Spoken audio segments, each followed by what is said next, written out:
In 9th grade, I admitted to my mom that I wasn't getting my period. I was sitting at the head of my dining room table. My sister Phoebe had just asked my mom a question about puberty, and my mom, a very frank veterinarian, gave a complete and detailed medical response. I stared at my cereal and blushed. I was secretly ashamed that my 11-year-old stick-thin sister was normal and aware that I was not. At school, my friends would talk about tampons or pads and how bad their cramps were and so on. I always felt excluded because I never felt like I had anything to add to the conversation. My mom, the smartest and most efficient woman I know, sprung into early action, recognizing the signs for a very common Ashkenazi Jewish hormonal deficiency. Just a month after I told my mom that not only was I not getting my period, but that I hadn't gotten it in over a year, I wound up in the office of a gynecologist, crying. My mom was right. I had Polycystic Ovarian Syndrome. Essentially, my body produces too much androgens, or male hormones. The hormonal imbalance causes weight gain, irregular periods, acne, excessive hair growth, and a deeper voice.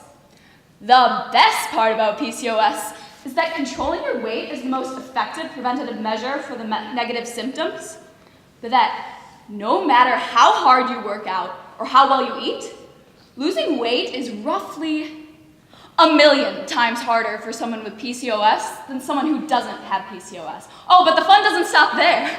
Because of the weight gain, women with PCOS have a tendency to be at risk for developing diabetes and, even worse, issues with infertility due to the lack of a regular hormonal cycle. I was in 9th grade when I found out that I had to start worrying about my infertility as an adult, that I had to deal with the fact that I might never be able to have kids or have extreme difficulty conceiving. That's an awful feeling, not just because of the crushing weight of dealing with the far-off future, but because I was different. Don't get me wrong, no. I enjoy being different and the things I can control, but it's hard to come to terms with being okay with a hormonal imbalance. Initially, I used 2 magic pills, birth control and metformin, to help regulate some of the common side effects of PCOS. The birth control was used to regulate my periods, and the metformin was used to help regulate my weight. Now, the catch-22 is that birth control often causes weight gain in a lot of women. So there I was, taking birth control to get a period, gaining weight because of it, and using another pill to suppress the effects of birth control. There are plenty of issues I could cover between 9th grade and now, like the disgusting amount of blood draws. Needles are not my friend. The shame in not feeling as womanly, my off-the-chart cortisol levels, and the decision to stop using birth control. But the main issue I had to struggle with was my body image. I still struggle, as many women do.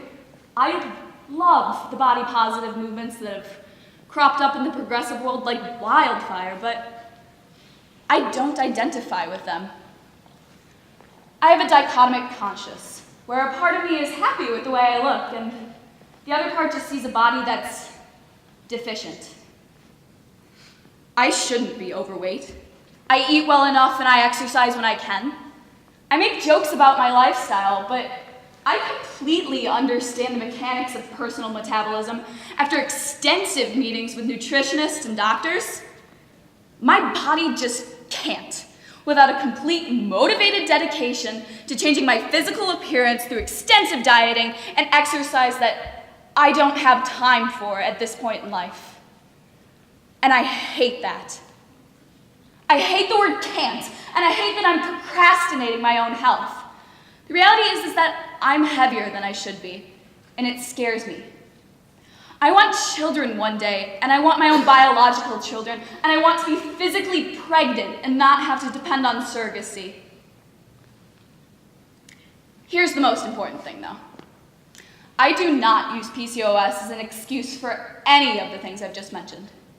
I use it as an explanation. That distinction between excuse and explanation is very important to me. I recognize that to others dealing with life-threatening or altering diagnosis, that my frustrations with PCOS are minimal, and I respect that.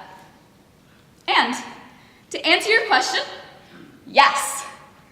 Yes, I did just spend an entire monologue complaining about not getting a regular period. But I'm not sorry that I did. I really do wish I did bleed and cramp and get acne and be moody and feel gross once a month. But I'm cool with my sex hormones. I never had a major turning point from hating to accepting the diagnosis and ultimately being okay with it. But the point is that today, I am.